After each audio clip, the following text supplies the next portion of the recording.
psychologue et maman d'un enfant autiste de 6 ans.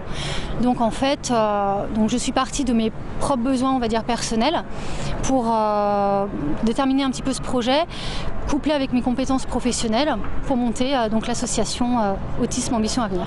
Qu'est-ce que l'autisme? C'est un trouble de la communication, des interactions et un trouble où on retrouve des comportements stéréotypés à intérêt restreint. Ce qu'il y a dans l'autisme, c'est qu'il y a quelque chose de mystérieux, puisque ça a à voir avec le psychisme. Et donc tout ce qui est lié à quelque chose qui ne se voit pas est toujours très mystérieux et donc qui fait un peu peur, on peut le dire. Nous, on se base sur des approches structurées, éducatives, qui ont fait leurs preuves dans des pays type États-Unis, Angleterre, donc les pays anglo-saxons. Et là, vraiment, où on base notre prise en charge, c'est vraiment la coordination de tous les intervenants autour de l'enfant et sur tous les lieux de vie de l'enfant. On part d'un énorme retard, c'est vrai, dans certaines situations, en particulier sur l'autisme. Je n'irais surtout pas dire le contraire, il y a beaucoup de travail à faire. C'est une situation aujourd'hui qui est difficile parce que c'est un handicap qui est peu à peu mieux connu, mieux pris en compte, mais sur lequel il y a encore beaucoup de retard. Et la métropole a récupéré les compétences du Conseil général sur le handicap, qui sont des compétences très fortes. Et donc la métropole peut travailler avec l'État, avec l'ARS, l'Agence régionale de santé, pour créer des places, pour développer toutes les possibilités d'accueil en direction des personnes, des jeunes, des enfants, de l'éducation qu'il faut leur donner bien entendu, et puis aussi de tous les âges de la vie.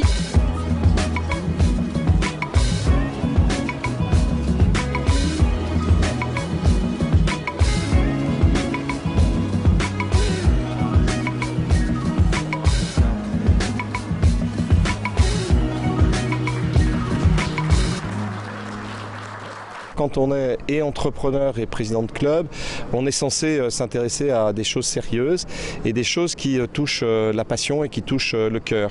Et c'est vrai que dans cette relation qui s'est créée, on se rend compte que cette forme d'autisme n'est pas reconnue ou connue comme elle le devrait. Et donc la crédibilité de l'homme d'entreprise, de l'homme des grandes missions ou des grands thèmes peut aider à non seulement faire en sorte de trouver des solutions, mais déjà à attirer un certain nombre de gens pour qu'ils comprennent quelle est la thématique. Donc voilà, donc je pense qu'il y a beaucoup de crédibilité. Puis les choses du cœur sont des choses qui ne s'expliquent pas, qui s'engagent, qui sont souvent issues d'histoires tout à fait banales, mais qui se transforment en des histoires qui sont de belles histoires. Donc quand on peut aider, quand on peut faire en sorte d'apporter une caution, un engagement personnel, c'est la plus belle des choses que l'on peut rencontrer. Ce qui me bouleverse dans ça, c'est que j'ai en face de moi une personne, parce qu'on parle souvent des enfants, on parle rarement des parents. Je connais 2 parents qui sont absolument exceptionnels, qui sont capables d'avoir un handicap comme celui-ci à gérer dans leur famille. Et en même temps, pour Isabelle, que nous connaissons tous à Euronews, qui est la journaliste vedette d'Euronews et qui interviewe les présidents, les premiers ministres du monde entier, qui fait les 4 coins du monde, qui a du coup l'appui, j'imagine, de son compagnon. Et vivre une situation comme ça et avoir ce métier-là m'a totalement bouleversé. Un peu de mobilisation de tout le monde et on peut faire de très grandes choses.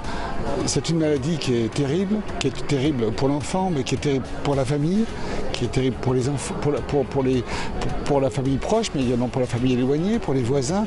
Et donc je crois qu'avec une aussi belle cause, franchement, je crois qu'il n'y a pas de souci à avoir.